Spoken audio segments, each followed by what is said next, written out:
Katanya tujuan kita sekolah itu buat cari ilmu, tapi kayaknya kita mungkin sekolah biar dapat nilai ujian sempurna aja. Alasannya biar disayang orang tua lah, masuk sekolah favorit lah, biar ujung-ujungnya kita dapat jodoh bagus atau kerjaan yang bikin cepet kaya lah. Tapi seperti biasa, kita pasti suka mikir gimana caranya dapat untung sebesar-besarnya dengan usaha sekecil-kecilnya. Dari situ tercetuslah ide brilian yang bernama sistem kebut semalam.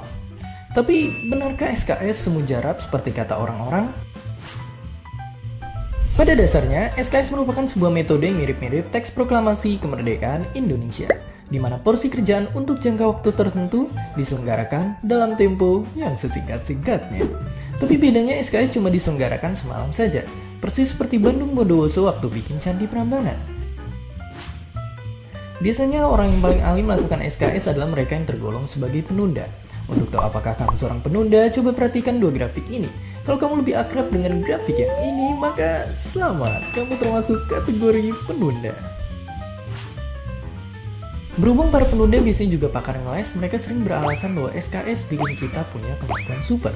Logika ilmiahnya, situasi kepepet akan memicu rilis hormon adrenalin yang bisa melipat gandakan kemampuan kita melebihi hari-hari biasa. Di satu sisi, cara mikir ini nggak salah sih, karena banjir adrenalin memang bisa bikin otak terasa segar buat mikir cepat. Tapi di sisi lain, efek ini nggak bakal berlangsung lama dan biasanya menyisakan stres dan capek yang luar biasa. Memang tiada yang abadi di dunia ini. Selain itu, SKS punya efek samping yang tak terelakkan, yaitu begadang. Buat yang paginya mau ujian, begadang seakan nambah waktu belajar. Nyatanya, begadang itu cuma mengandalkan memori jangka pendek yang sifatnya itu sementara. Belum lagi begadang sebetulnya bikin otak capek sehingga paginya kita malah jadi nggak konsen, moody, dan pastinya ngantuk setengah mati. Lebih ngeri lagi, hobi begadang ternyata meningkatkan risiko buruk buat tubuh kita. Jadi memang sebaiknya jangan begadang kalau tiada artinya. Tapi kalau dampak jeleknya banyak banget, kenapa masih banyak orang yang suka menunda-nunda?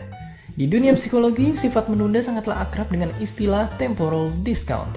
Artinya, makin jauh jaraknya dari deadline, suatu tugas bakal kita anggap makin kurang penting.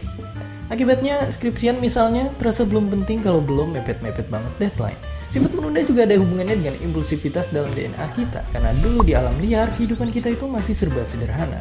Kalau lapar, ya kita tinggal berburu.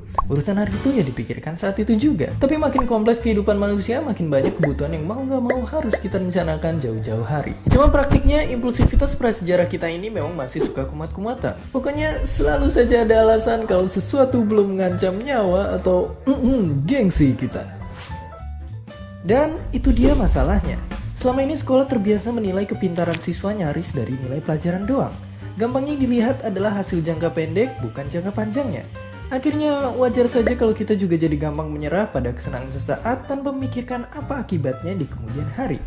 Apalagi dengan banyaknya distraksi online yang rewardnya serba instan seperti sekarang.